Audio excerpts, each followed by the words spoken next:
122 appearances for the Sky Blues. He scored 31 goals. We signed him for £750,000 from Chelsea. Please give a massive round of applause for David Speedie!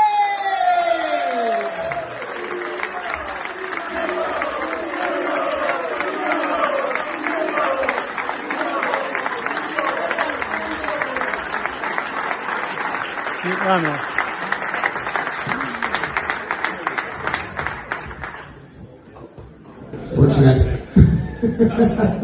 Cheers, David. Thank you very much indeed. Come and take a seat, and we'll grab your microphone.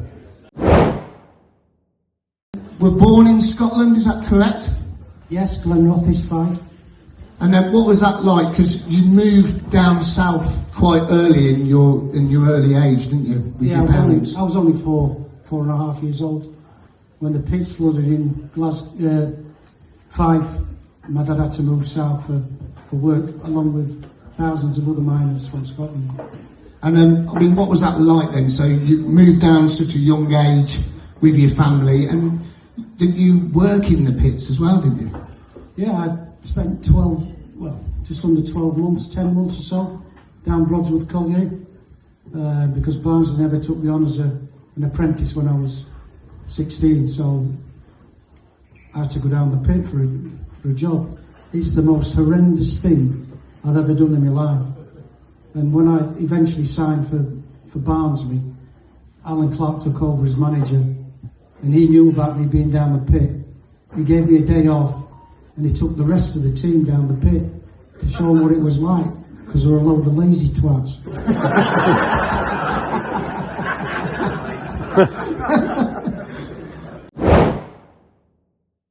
I mean, being such a young age and having to do that before you became a professional footballer, when you were growing up and you ended up working down the mines, I mean, it must have really hurt not being taken on as an apprentice in your early times. Yeah. Turn that phone off.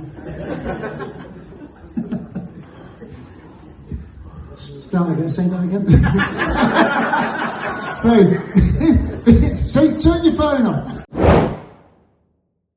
Yeah, this is the right club for me. Yeah. But he did say to me, we're thinking of selling you. Because things weren't happening straight away when I first joined. But that was because, and he pulled me and he says, I don't know why I'm saying this because it sounds a bit big-headed, but he said, you're 2 moves ahead of them, like distributing the ball. So he says you need to adapt your game to what we're doing, what we do here. Because I'll be knocking the ball on, expecting either Mickey Gin or Bugsy at right back, but they'd be wanting it back to where it came from. I was trying to get in behind, and it was sometimes going out for a throw-in. Did you have to? So then, did you have to try and coach them as well to try and get them to play the way you wanted to play? No, I just adapted and played the way that they were playing, and the way that John Sillett wanted me to play. And did you find it easy? Yeah. A lot easier. Don't have to do difficult balls anymore. It's all simple. find a sky blue shirt and you're all right. Arabs. We did. We did. I got so much stick about that off the team when I joined. They never left me alone for ages. Who was the main culprit for that? Mickey Gin. A little ferret. But it was all good humour. It is. I mean, how did it come about? Because I mean, it was a very high fee for us. We just won the FA Cup. How did the move come about with you moving back up? Well, coming up to the Midlands to the best team in the country, basically. Yeah, It was an honour for John Sillett and George Curtis to want to buy me after winning the FA Cup. But years later, obviously, when I went to Liverpool, Kenny Dalglish said, 3rd time lucky. He tried to buy me twice when I was at Chelsea, but Ken Bates wouldn't sell me to Liverpool because I'm too much of a threat going back. I was a threat anyway, no matter where had I gone? Back to Chelsea, I would still give everything for the team I was playing for against them. And then, I mean, the figure, did Bates haggle that out with us? Did we, offer a bit less to try and get you cheaper, or was that was the set figure for you? No, I don't know what went on behind the scenes, obviously. But, Kenny told me years later that he tried to buy me twice during my Chelsea career. And ask you now, who would you prefer to be at now, Coventry or Liverpool? Who would it be? It's a ridiculous question. It's not. Well, You got a room full of Cov fans here. That's why it's not. And apart from your character in the dressing room, was there anyone else that had a real big character? Have you got any stories from the dressing room? don't days? ever, during pre-season, you lose your toenails, your big toenails. They all go black to come off. Don't ever put your toenail in my tea. Steve Sedgley, dirty bastard. Put his toenail in my tea. And I nearly swallowed it on the last sip. Honest to God, I was bulking. So I went to see the manager and I said, can I have 5 minutes late for training? And I told him what happened and he went, yeah. So I shit in his sock.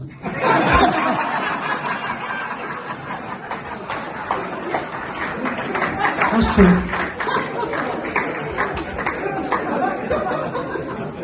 And when he come in, I didn't do a big shit. I broke it off a bit and put a few bits in. So when he was putting his sock on, he didn't know that there was shit in the bottom. He took his sock home for his missus to wash. He took it in the bin. Any normal person, Steve says he's an animal. I don't know, I could top that one, that's brilliant. That's absolutely brilliant. I don't know whether they left that in the book. Describe how good it was. You know, you couldn't wait to get to training the next day. You couldn't wait for match days. You couldn't wait for going on a trip away because it was unbelievable. And when you were in partnership with Cyril at the skyblues, how did that compare with Pat Nevin and Kerry Dixon? How did you get on together on the pitch? Was it better or was it different? Different, totally different. The way that we played at Chelsea to the way we played at Coventry City. Pat Nevin, sometimes you couldn't get the ball off him, but once he'd done a few tricks, he'd cross it and we'd score. And we sort of gained a telepathic partnership, the three of us. Me and Pat would do all the running, and Kerry would do all the fucking scoring. Without running at all. But it was a good partnership. We had a special thing. But with Cyril, he just used to batter everybody. He was the strongest man I've ever worked with. And a lovely guy as well. Yeah, he was a great guy. Gentle giant. Met him a few times. I think probably a lot of people in this room have met Cyril as well. So, yeah, absolutely spot on. And then when you joined the club, seeing Highfield Road and the fans, what did you make to it at first sight when you first came to the city? It was far more professional than what we got at Chelsea. I mean, our own training ground, that was an eye-opener because some of the clubs, I mean, when I trained at Blackburn Rovers, we trained on Dogshit Park. I'm not joking either. It was everybody take the dogs for a walk, let them off the lead, and we'd be training the next day, slide tackling his shit.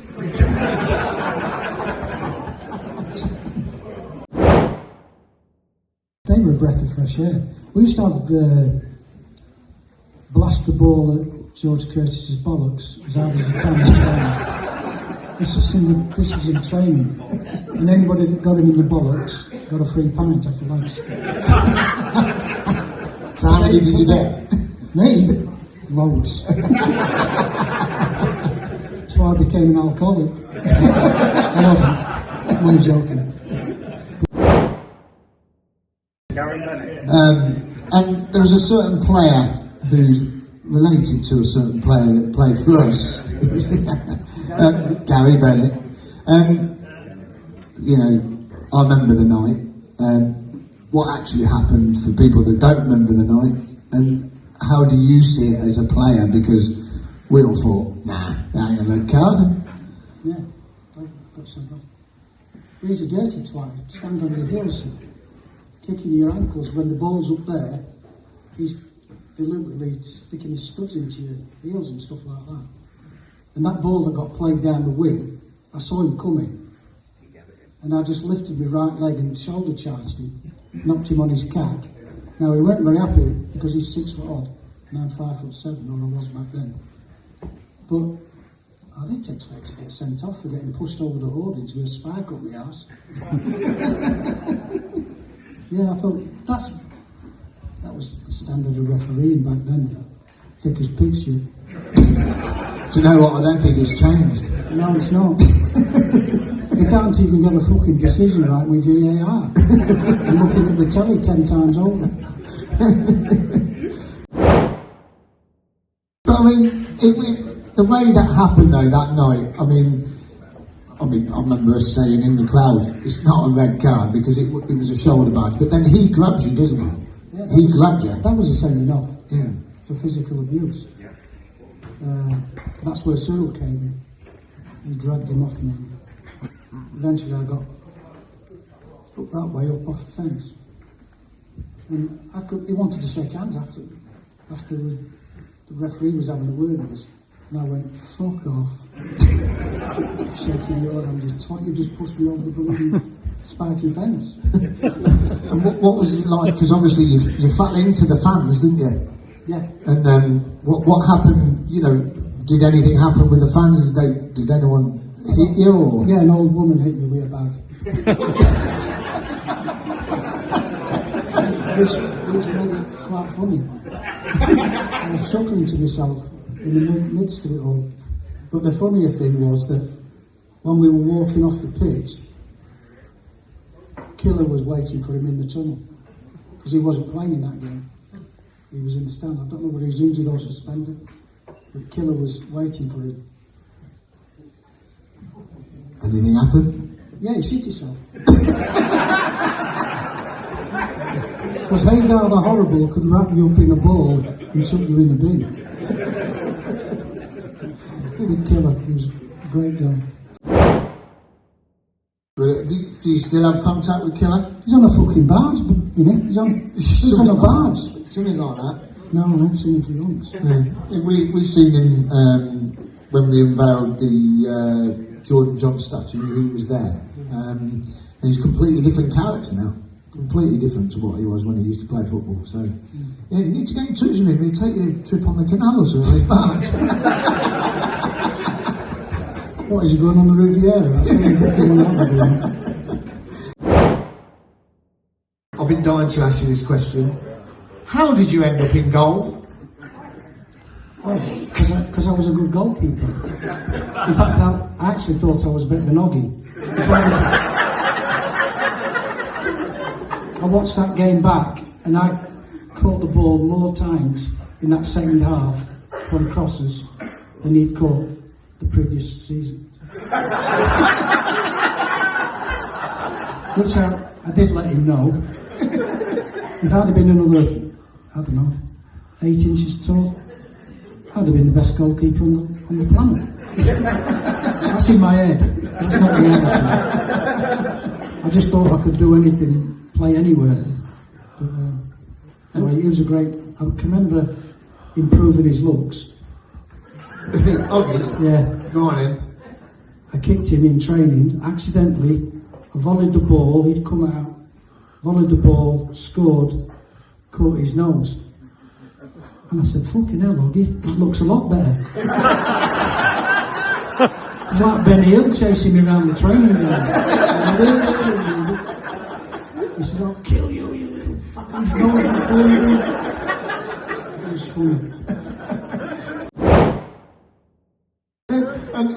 that night you were in goal, did you say to the gaffer, I'm going to go in goal, or did they just throw you the gloves and the shirt? I was always going to go in goal, because I used to train with the goalkeepers sometimes, and I'd be good at shot stopping. We drew 1-1 second half. Yeah. He got beat 3-0. Yeah. First goal. Says it all. Says it all. And then, I mean, you must have some fond memories of some games at Highfield Road. You got 2 hat-tricks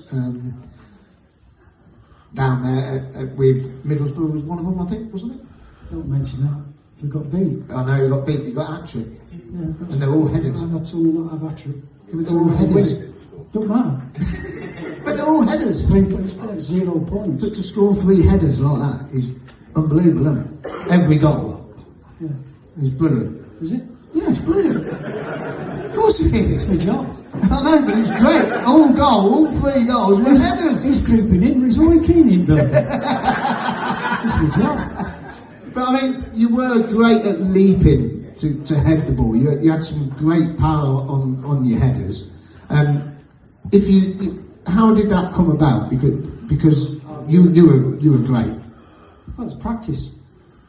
I'm only a midget, so I've got to train even harder to win the ball.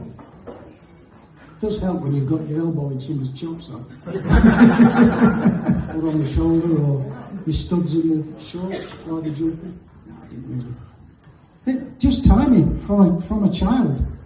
I was always practicing heading, especially the Barnsley days with Nick McCarthy, Ian Banks, Graham Reid, the likes of them, and we used to stay behind, extra training, practicing, which is how I got in the team. And what's your favourite memory of playing for Coventry City at Highfield Road, if you've got one? Every day was great, every game was great, apart from when we got beat. I hated getting beat. Just the supporters were amazing. For me, still are to this day. Yeah, you still are. I mean, the ovation I got in here when I walked in, you know, it's quite humbling. And you're going to be here. You're here tonight. You're at the ground tomorrow. Yeah. So the fans are going to get even more chance to come and have a chat with you and everything else. So you're looking forward to that tomorrow? Yeah, can't wait. Yeah. I'm a bit of a jinx because I think we've only won 1 game and drawn 2 when I've been coming to games over the years. Yeah, get in. Play up skyblues. We'll win. Beat the Bulls. Yeah, we've got to beat them tomorrow, definitely. You'll never be a player. You have to not care about making a mistake because you know that you're going to put it right. So when I made a mistake, it made me angry and try even harder. I used to abuse myself on the pitch, verbally, and just try and put it right. And I mean, with modern day players, do you see any player that sort of reminds you of what you used to be like at the moment when you watch football? Is there anyone out there now that you think, yeah, I used to be like that, or they could be as good as me? What, falling over? And making out they've got a broken leg when they see on VAR and they've not even been fucking touched. God. No, definitely not. No. And when you left Coventry, you ended up with Liverpool. How did that go for you? I scored on my debut at Old Trafford. Can't go any better than that. And 6 days later I got 2 more against Everton at Anfield. Got man of the match. And how did it compare with playing at Coventry to playing for Liverpool? It was hard because I was only just coming into a new dressing room. And I got off to a great start. And then Kenny packed in after, I think, either my third or fourth game. He called it a day because of the Hillsborough disaster stress he was under. Because he attended every funeral. Don't know whether you know this, but Kenny Dalglish and his wife Marina. They went to every person's funeral. Wow. And I think, yeah, that's a job. Yeah. And I think that had an effect on him. But he came back at Blackburn. Boom, we got promoted. Yeah, because you went there. I And went to he was there. Blackburn. Yeah. Yeah. So when he was at Liverpool, was he the main person that you looked up to there to keep your career ignited? If Souness had been manager before I went there, I wouldn't have gone. I wouldn't have signed for him. Not for Liverpool. Liverpool Football Club's amazing place, amazing supporters. But I could not have played under him. Well, I did. He played me in midfield. Last game of the season, got man of the match. Crystal Vase with a magnum of champagne against Tottenham, scored 2-0 and never kicked the ball for Liverpool again. Why was that then? Because he's a country bumpkin.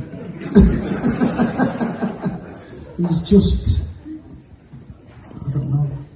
I haven't got any words that can describe what he is as a human being. But he's not liked by a lot of people. And then, do you think that is? I mean, you didn't get on with him for your national team, Scotland. Do you think that was it to do with that you left Scotland, come down to England, and no, nothing to do with that? It's just his attitude. I mean, he played for Middlesbrough and teams like that. He didn't play up in Scotland, you know. I mean, he was Rangers manager, player manager, but he had a lot of his career in Italy. I think he was over there, wasn't he? But, not a nice man. And what was he like? You say George and John were great. They'd have a laugh with you.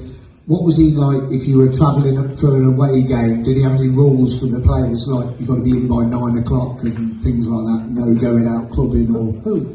Souness. Souness. Well, you didn't go out. When you went away with the team, unless you were on a end of season trip or pre-season training, you didn't go out. So there would be no issues with that. But he was awkward, especially with me. He did top me in training one day, and I followed him for 10 minutes and couldn't get near him. That's how good he was still, and he wasn't playing. So I snapped Phil Bozeman in half instead of him, his assistant. He did a triple salto with Pike, landed on his head. I did apologise to him. Did they allow you to have a drink as players in a group when you're all together, or was there any restrictions to that? Because nowadays people aren't allowed to drink and things. It's totally different today. Everybody's on a fitness fest. But we drank at the right times, which was like 2 days before the game. We couldn't have a drink, so we adhered to that. But when all those other booze if you draw have some more, that made me laugh when I came to Coventry, because that was our motto. Yeah. And we did a good job for the club, I think, back in them days. And I mean, if you were to play nowadays, how do you think you would be? I'd still be playing. No, on these modern pitches compared with what you used to play on, because they're like carpets now, aren't they? Yeah, you're on better surfaces, facilities are better, training grounds better, aftercare's better. I mean, I've played with stitches in my head. Just put a plaster over it. And do you think modern players could play back when you played? I have 2 weeks off with a fractured eyelash. Fucking disgrace. He's rolling around on the floor and you're on camera. It's embarrassing for me as an ex-player. I'm like, I can't watch this. They'll go back, show the VAR. Oh, he must have broke his leg. I haven't fucking touched him. It's crazy. can't watch live football with that VAR. I have to watch Match of the Day. Plus I unsubscribed to Sky because they kept putting the prices up. So I fucked them off. Don't blame you. That's just been relegated with all the parachute payments. But Birmingham, how was that for you? You know, because obviously next door to Coventry, you know, how did that feel playing for those? Difficult when you're between clubs, when you're somewhere where you don't want to be. Because I didn't want to go to Southampton, but my agent at the time knew that the deal was hinging on me going there and Shearer going to Blackburn in that deal to team with Kerry Dixon. So I wasn't really mentally geared up to do that until Jack Walker called me in and they paid me contract to. So I went for all the wrong reasons, which was money, because I was on substantial amount back then in that day. And then, I mean, then Leicester, I mean, you won the league with them, so you helped West Ham, you helped Blackburn, helped Leicester, I mean, 3 promotions. Chelsea, you kept them up, yeah. I mean, that must have been a great achievement for you. You must be so chuffed for yourself to have that achievement, that, you know, and you can say that to everybody, whoever you speak to. Yeah, I'm proud of it. 3 promotions on the spin, but I should have been playing in the top flight anyway at Liverpool. I should never have been, not forced out, because I made the decision myself. I had 3 years left on my contract. I couldn't play for somebody like that, even though he played me in the last game, got man of the match, scored. Guess who I was marking? Go on. Tottenham player, Gaza. Oh, Gaza. He was cursing that game because the only kick he got was off me. I bet he's still carrying the bruise now. He won't be bothered. He's still be pissed somewhere. What about any other stories from being away playing golf with your mates? No, they're not printable. It's not sayable. You have a good time. Party after the golf. Yeah. Yeah, good times. Yeah. Going to Thailand in January or February with Smudger.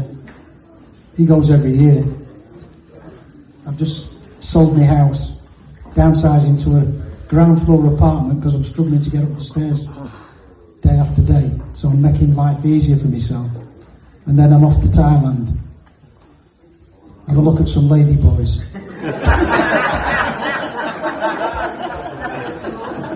Refreshing the memories. From your massage in the change room. Yeah. It might be male though, when they massage you, aren't they? You don't know where you get, do you? How you do. When you see that throttle grottle, you know it's like. Oh man, I'm creasing. Have we got any more questions at the back, over there? Stevie, Oggy, why didn't he make more caps for England as a goalkeeper? Yeah. I'll tell you what, if you'd have played for Scotland, I think you'd have made more caps as a goalkeeper for Scotland. Yeah, because they were all shit, weren't they? All the Scottish. Correct. Correct. Another, one more. Oh, here we go, another Claudia. And when you played for Chelsea, I went to a lot of games then, Yeah. and you were superb. Oh, thank you. You're a better playing football than what you are now. But anyway, Oh, fucking 6 how many games did you play and how many goals did you score for Chelsea? I've no idea. Claudia? No, mate. For Chelsea, 205 appearances, 64 goals. There you go, 205 appearances, 64 goals for Chelsea. You're not as good as Super Frank, though, are you? Oh! Super Frank, Super Frank, Super Frank, Super Frankie Lampard. Anyone who got in our team at the time?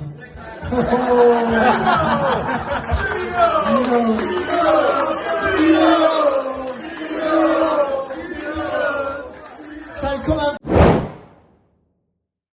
Obviously, you say you used to like to chip the goalkeeper.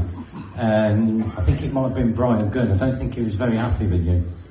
I don't give a shit whether he's happy with me. I told him to stay on his line before the game. I was golfing with him down in Norfolk, Wenson Valley, last week, and I said to him, "Ben, stay on your line," even though we were playing golf. Every time I see him, I tell him to stay on his line. And so how are you getting on with golf? Are you going to be watching the Ryder Cup this weekend? I'll be watching the Ryder Cup, even though I'm shit at it now. Since them COVID jobs, I'm blaming them again. I can't swing like I used to. So, yeah, I'll be watching the Ryder Cup. I love me golf. You get to play it much now? I play at least once a week, on average, throughout the year, so, yeah. And what else are you up to now, out of football, you know, apart from golf? I'm still getting over my ex-partner killing my dog last year. What do you mean? I was on the holiday on the Footballers Golf Classic, Right. and we just finished golf. I'm in the bar having a drink with the lads. I get a phone call from Caroline. She said, "Nina's dead." Who the fuck phones the partner up when they're on holiday and tells them that the dog's dead? So when I got home, that was the end of that relationship. Fucking going home to a dead dog. And she buried it in her sister's garden. They don't even own the fucking house. Nutter. So that was another one.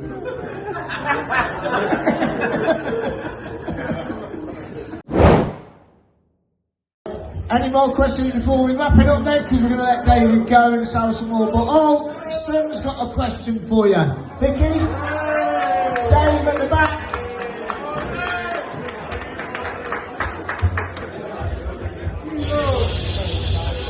Hello.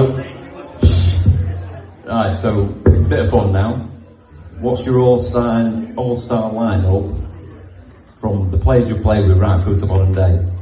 Your starting 11. Love it. My starting 11 what? You, Best team? yeah, best players. What's your all-star lineup? Eddie Ditchwicky. Right back. Sorry to put you on the spot. Brian. It'll get you later. Bugsy at right back. Left back, Joey Jones. Centre half, Alan Hansen and Joe McLaughlin.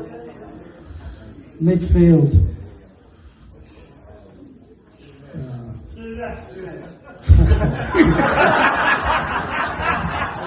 Who said that? See you outside in a minute. Midfield. God, midfield players. Your book's 50 quid. Pat Nevin on the right. Down the middle. No. Gordon Cowan's central midfield. Left side. David Smith, possibly. He supplied some great crosses for me. Up front, me and Kerry Dixon. And one more midfield player.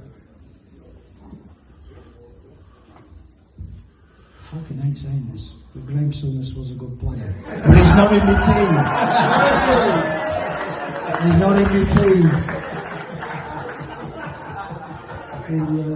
Who would I pick? Final player. Mickey Jin.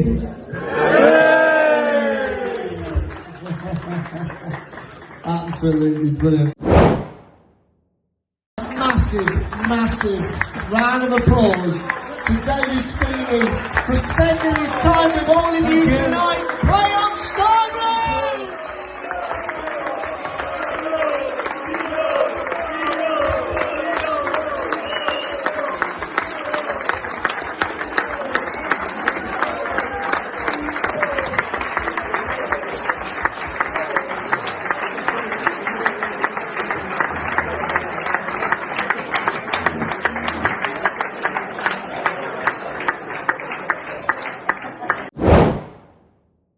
And if you want to buy him a pint or or buy a book, £25 signed.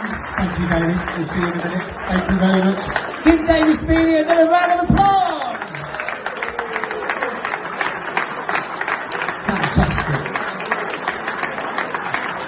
So he will be at the back of the room. Go and get a picture with him. Go and buy your book. Get him to sign it. Absolutely superb. We'll sing together.